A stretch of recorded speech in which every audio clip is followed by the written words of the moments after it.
Bonjour Bernard Gantois. Bonjour. Vous êtes polytechnicien, vous êtes ingénieur civil des ponts et chaussées. Et après une retentissante lettre ouverte au pape François, qui a été publiée avec succès aux éditions de Chiré, vous publiez un autre petit opuscule percutant intitulé « Le mirage des valeurs de la République ». Et cette fois-ci, c'est chez Via Romana. Absolument. Alors, avant d'entrer dans le vif du sujet, c'est-à-dire le livre qui vous a amené ici, j'évoquais à l'instant cette lettre d'un catholique perplexe au pape François.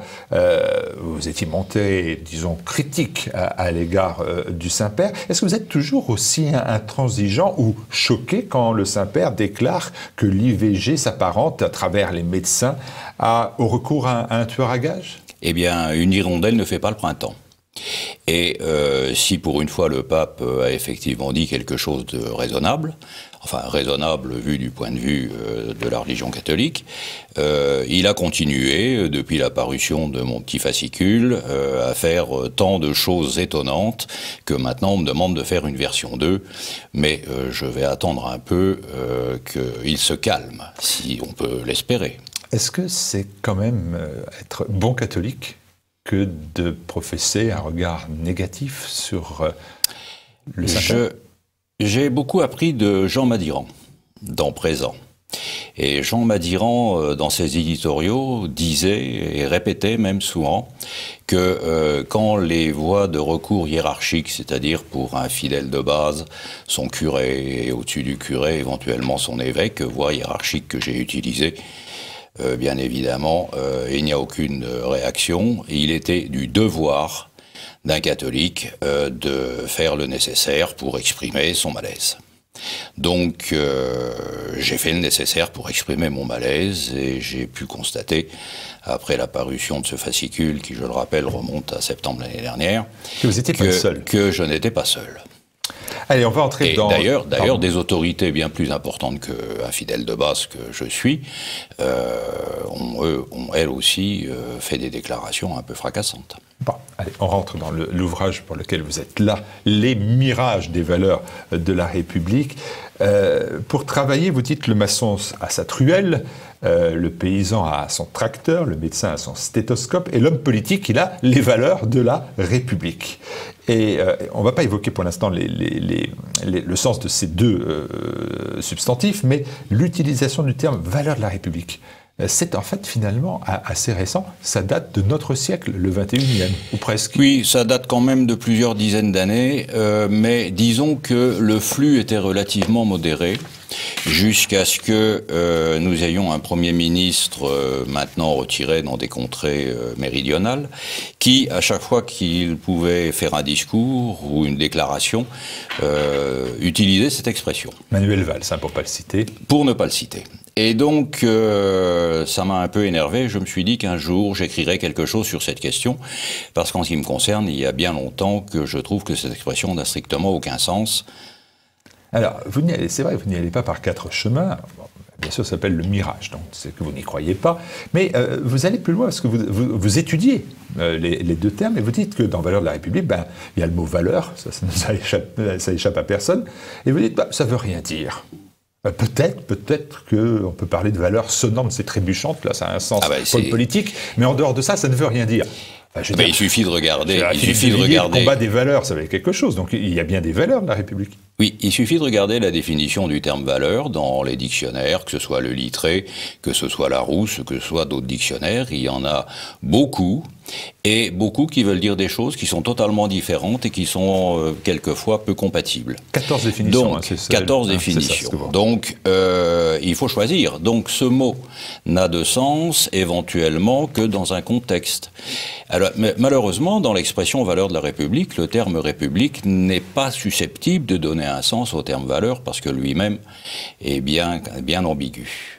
C'est quand même là aussi, permettez-moi de vous dire, vraiment une appréciation qui reste quand même surprenante parce que vous disqualifiez le terme République, mais c'est quand même difficile de vous suivre. Vous dites, mais il n'a pas de définition précise. Or, vraiment, il y a eu des textes évoquant ce qu'est la République, y compris même la République que nous vivons. Je vous renvoie au contrat social de Rousseau, que vous citez. Donc je vous renvoie à cela. Il y a une très belle définition que Rousseau le contrat social de République. Rousseau dit un certain nombre de choses, mais l'histoire montre que le terme République signifie tout et n'importe quoi, parce que entre la République grecque, la République romaine, la République soviétique, la République chinoise, la deuxième République, la première et la troisième, voire la cinquième, il y a des différences absolument fantastiques. Et ce terme est disqualifié par l'histoire. Il faudrait, là aussi, l'établir sur un contexte. La République, c'est la gestion de la chose publique, et la gestion de la chose publique peut parfaitement s'accommoder, par exemple, d'une monarchie. J'appelle donc République tout État régi par des lois, sous quelque forme d'administration que ce puisse être, car alors seulement l'intérêt public gouverne. Et voilà c'est bien, une très belle définition. Et c'est bien dans cette définition que Rousseau dit quelques lignes plus loin, si ma mémoire ne me fait pas défaut, que la monarchie peut parfaitement être une république. Oui, parce que là, on est au XVIIIe siècle. Mais il y a une très belle définition du mot République. Oui. Là, et on est en 1762. Mais quelle valeur lui mettons? Alors, dans ce cas-là, on va aller parce plus que loin. l'Union soviétique, le défenseur des valeurs de la République, ça au moins se mérite. Mais les valeurs de la République, elles trouvent leur fondement, voire même leur définition, concrètement, puisqu'il y a des textes fondateurs, fondamentaux, pourrait-on dire, qui régissent notre République. Elle n'est pas hors sol, cette République. Elle a des textes fondateurs, je pense bien évidemment à la Déclaration des droits de l'homme et du citoyen de 1789, jusqu'au préambule de la Constitution de 1946. Voilà bien des textes qui portent la République et qui expriment, je dois le dire, des valeurs. Oui, alors pour en finir sur la République, quand même, il faut, pour finir simplement, voir l'extrême différence qu'il y a entre, par exemple, les républiques soviétiques et les républiques occidentales. Bon. Quant au fondement par les textes, quand on regarde de près la Déclaration des droits de l'homme de 1789, on s'aperçoit que la très grande majorité des droits qui y sont énoncés dans ces 17 articles, la très grande majorité des droits sont soumis à la limitation de la loi. Par exemple, la liberté d'expression est soumise à une limitation définie par la loi. Le droit de propriété est aussi soumis à une limitation définie par la loi, et c'est le cas de la plupart des droits définis par cette déclaration. C'est-à-dire que, en fait, il n'y a aucune stabilité des droits définis par cette déclaration, puisque la loi qui est censément définie par les parlements, et les parlements étant, eux, soumis au gré des élections qui peuvent varier de façon assez considérable, les droits sont donc encadrés par quelque chose qui n'a aucune fixité. Oui, mais enfin, l'article 5 et l'article 6 des grands révolutionnaires de 1789 a déjà répondu à cela. La loi n'a le droit de défendre que les actions nuisibles à la société. La loi est l'expression de la volonté générale, oui. C'est-à-dire donc de bien du peuple. La loi n'est que l'expression de la volonté populaire. Et quelle est la stabilité de la volonté générale ? Alors, Rousseau, dans le contrat social, dit à un moment dont je n'ai plus la référence en tête, mais c'est dit très clairement, que le peuple doit être éduqué pour que la volonté générale puisse s'exprimer. Donc, si effectivement la volonté générale, qui est l'expression du souhait du peuple, implique que le peuple soit éduqué, ça veut dire que ce sont les éducateurs qui définissent la volonté générale. À ce moment-là, d'où vient-elle ? Et on y reviendra sûrement tout à l'heure. En tout cas, elle n'est pas stable. Elle n'est pas stable. Mais alors, quel est le sens réel que vous donnez à ce que vous appelez une incantation vertueuse ? Quand même utilisée, je vous rappelle, par les intellectuels, les journalistes, les politiciens. C'est une incantation vertueuse parce que je pense que la plupart des gens, ne réalisant pas que l'expression n'a aucun sens, ne sont pas de mauvaise foi en pensant qu'il en a un. Donc je ne les crois pas de mauvaise foi. Mais en fait, ils ne se rendent pas compte que l'expression n'a pas de sens. C'est d'ailleurs pour ça que j'ai fait ce livre. Où est-ce qu'ils se rendent compte qu'elle a un sens, peut-être caché, par exemple, qui est être l'apôtre, entre guillemets, d'une religion républicaine qui s'appuie sur le mondialisme, les droits de l'homme, le féminisme. Alors là, si vous voulez, il faut remonter un peu à l'histoire, parce que la République, en fait, a été le résultat d'une révolution bourgeoise. Ce n'est pas le peuple qui a fait la révolution, c'est la bourgeoisie. Et la bourgeoisie donc a fait la révolution pour faire un gigantesque hold-up sur les biens de l'Église et les biens des nobles. Hold-up qui s'est fait à travers les assignats et qui a donc changé les propriétaires de l'État, enfin des très grands investissements de l'État. Quelle est la nature du milieu économique? C'est de gagner de l'argent, et pour gagner de l'argent, il faut s'étendre. Donc le mondialisme était en racine dans la Révolution. Et je dis bien, pas la mondialisation, qui elle existait bien avant la Révolution, le mondialisme en tant que théorie. Et d'ailleurs, c'est monsieur Anacharsis Clootz, qui n'était pas n'importe qui, puisqu'il était président du Club des Jacobins pendant pratiquement 2 ans, qui a écrit un bouquin qui s'appelle « La République universelle », qui décrit très exactement ce qui se passe en ce moment en termes de mondialisme. Donc la Révolution est par essence mondialiste. Et jamais ça ne s'est démenti. Quand Napoléon a étendu la liberté, entre guillemets, à toute l'Europe à coups de canon, il a fait très exactement la même chose que quand M. Bush étendait la liberté, vue de la même manière, c'est-à-dire sous l'aspect économique, à coups de B-52. C'était exactement la même chose. Donc la Révolution étant par définition mondialiste, mais comme les peuples, eux, ne sont pas par définition mondialistes, puisqu'ils savent très bien qu'ils sont issus d'un terroir, d'une terre, d'un pays, donc ça ne leur convient pas, le mondialisme, en fait, et on voit dans la politique immédiate, actuelle, que ça ne leur convient pas beaucoup, il faut bien qu'il y ait un rideau de fumée pour cacher les vrais objectifs de la politique instantanée. Et ce rideau de fumée, ce sont les démocraties et les élections.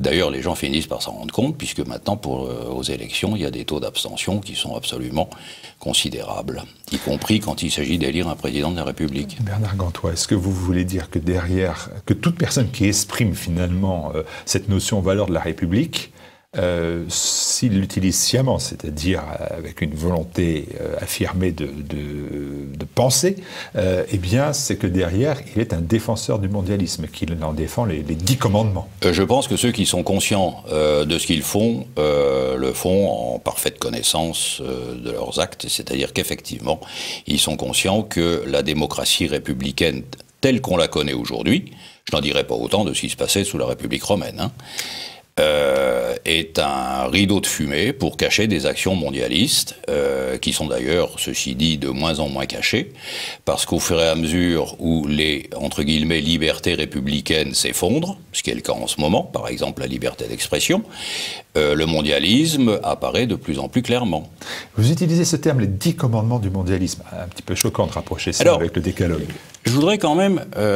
il existe quelque chose que peu de vos auditeurs probablement connaissent, qui s'appelle les Georgia Guidestones, qui est un monument érigé aux États-Unis, donc en Géorgie, dans un bled qui s'appelle Edlerton, autant que je me souvienne, et qui a été construit par on ne sait pas qui, financé on ne sait pas par qui, mais il y a quand même 300 tonnes de granit, qui, en 8 langues, dans laquelle il n'y a ni le français ni l'italien, mais il y a l'anglais, l'arabe, le japonais, autant que je me souvienne, enfin il y a 8 langues. Mais en tout cas, il n'y a pas le français, donne les commandements d'une planète idéale. Le premier de ces commandements, il est facile à retenir, c'est qu'il ne faut pas dépasser 500 millions d'habitants pour conserver l'équilibre entre la planète et la population. Il y en a un autre, je crois que c'est le 7e, mais je ne suis pas sûr du numéro, qui explique qu'il faut laisser les nations régler leurs affaires internes, mais que pour leurs affaires externes, elles doivent se soumettre à un tribunal mondial. Plus quelques autres qui, par exemple, visent l'eugénisme. Il faut contrôler la natalité de façon à améliorer les capacités des enfants. Enfin bref, il y en a 10. Ce bâtiment a été construit en 1980, sous pseudonyme, et le financement était illimité. Dixit, le fabricant des stèles en granit.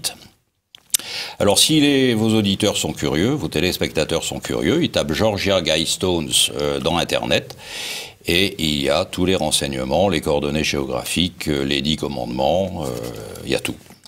Et ces 10 commandements sont très exactement les directions que prend l'ONU dans le sens d'un gouvernement mondial.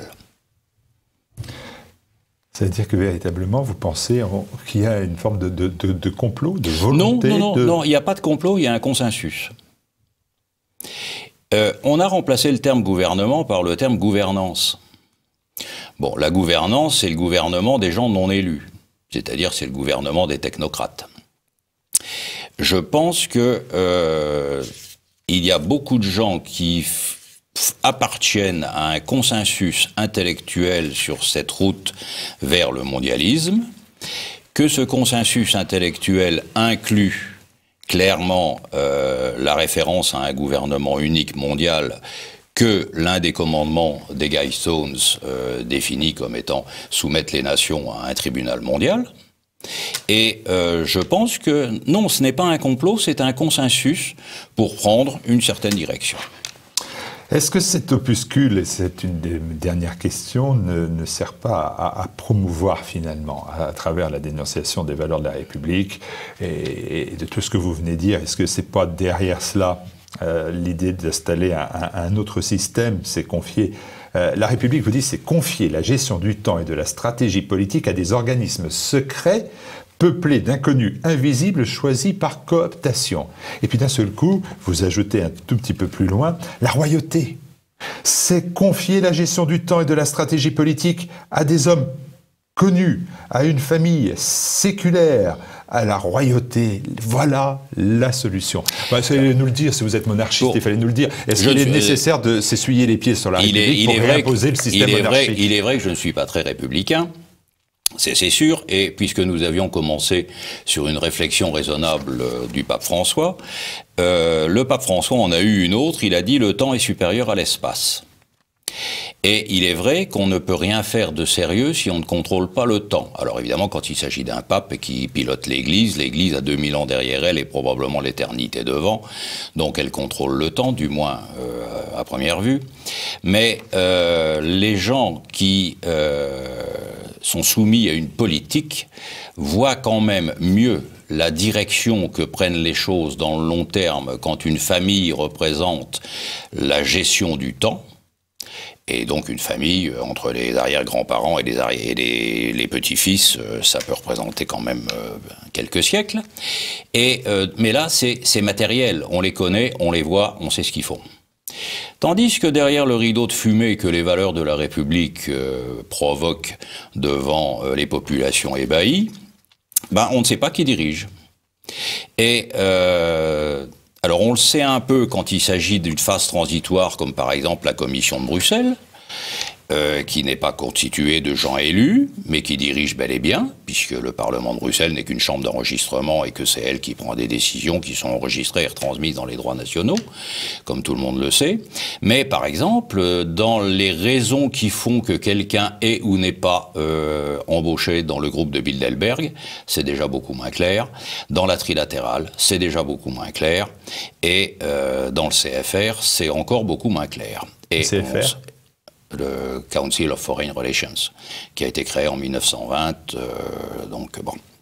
Alors, à ce sujet, je voudrais citer un livre que peu de gens ont lu, c'est Philippe Dru, Administrateur.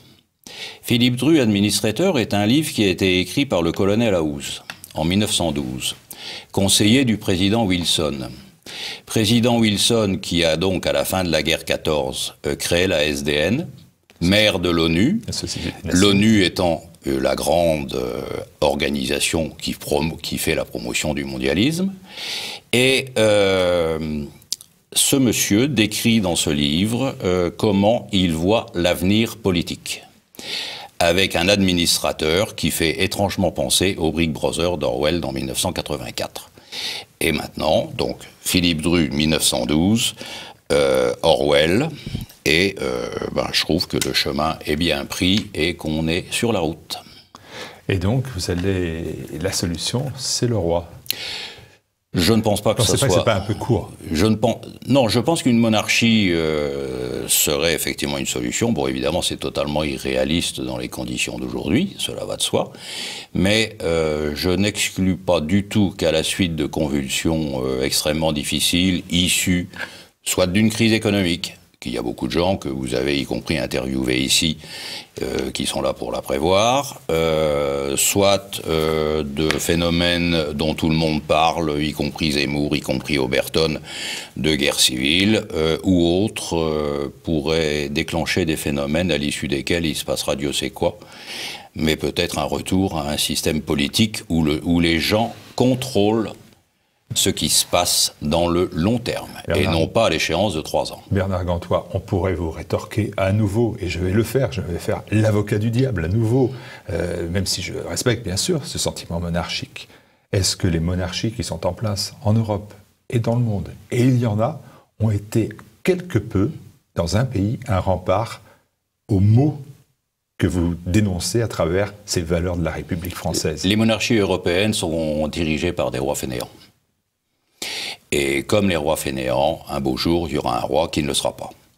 Mais le ou les rois qui ne seront pas fainéants ne surgiront qu'à l'issue d'événements a priori fort fâcheux.